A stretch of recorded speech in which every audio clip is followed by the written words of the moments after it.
മക്കളെ, welcome to examiner. It's your Mishan sir. നമ്മൾ refraction of light, പ്രകാശത്തിന്റെ അപവർത്തനം എന്നുള്ള ചാപ്റ്ററിന്റെ ഷോർട്സ് തുടങ്ങിയിട്ട് ഇത് 10ാമത്തെ ഷോർട്സ് ആണ്. ഇതോട് കൂടിയിട്ട് ഈ ചാപ്റ്റർ നമ്മൾ തീർക്കാൻ പോവാണ്. തീരാണ്. ശ്രദ്ധിക്കുക.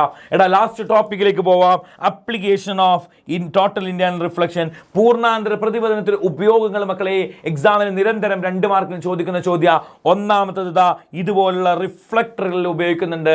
രണ്ടാമത്തത് പെരിസ്കോപ്പ്. ഇതുപോലെ ഒളിഞ്ഞു നോക്കാൻ പെരിസ്കോപ്പുകളിൽ ഉപയോഗിക്കാറുണ്ട്. യുദ്ധങ്ങളിലൊക്കെ നമ്മൾ ഈ പെരിസ്കോപ്പുകൾ ഉപയോഗിക്കാറുണ്ടായിരുന്നു.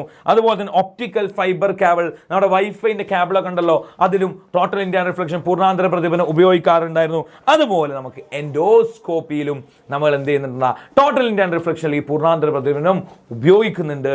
എടാ, ഇത്രയാണ് നമുക്ക് ഈ ചാപ്റ്ററിൽ റിഫ്രാക്ഷൻ ഓഫ് ലൈറ്റ്, പ്രകാശത്തിന്റെ അപവർത്തനം എന്നുള്ള കിടിലൻ ചാപ്റ്ററിൽ പഠിക്കാനുള്ളത്. നിങ്ങൾ ചെയ്യേണ്ട കാര്യം, ഈ 10 ഷോർട്സും കണ്ട ആളുകൾ താഴെ കമന്റ് ചെയ്യണം.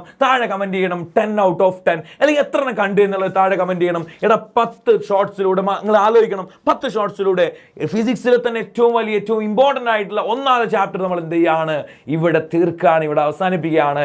എൻ്റെ മക്കളുടെ സ്നേഹവും പിന്തുണയാണ് ഈ പോർഷൻ ഇത്ര വരെ എത്തിക്കാനുള്ള, ഈ ഒരു ചാപ്റ്റർ, ഇത്രയും നമ്മുടെ വീഡിയോസ് എടുക്കാനുള്ള കാരണം. ഇനിയും നിങ്ങളുടെ സപ്പോർട്ട് ഉണ്ടാവണം മക്കളെ. വീണ്ടും പുതിയ ചാപ്റ്റർ കാണാം. Goodbye.